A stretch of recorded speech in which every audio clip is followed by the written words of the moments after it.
एक वो मिनट और एक मिनट एक दो। मिनट एक मिनट पहले तो ये कि ये अनाउंस किया था मैंने कि मंडे तक दोबारा पेंडिंग में 2 चली जाएंगी, क्योंकि एक बाकी थी, कुछ इस तरह का चक्कर था ना?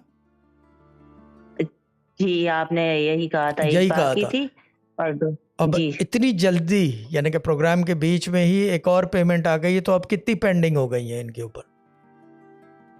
एक आज की, 3 बाद वाली ना 4 पेंडिंग हो गई। 4 पेंडिंग, यानी कि बात गलत नहीं होती, ये बात मैं समझाने जी। की कोशिश, this is proving a point, this is not me proving a point, this is someone else proving a point कि this is how things work. ये चीज़ है।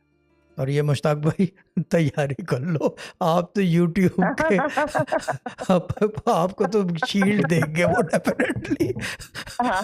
प्ले बटन की नहीं देंगे आपको, प्ले रिवाइंड फॉरवर्ड और स्टॉप की भी देंगे साथ, और हाँ। इजेक्ट भी होगा उसके अंदर, जब चाहो निकाल लो, पूरा पैकेज होगा। हाँ, लव यू। लेकिन देख लो, ये this is something that is phenomenal.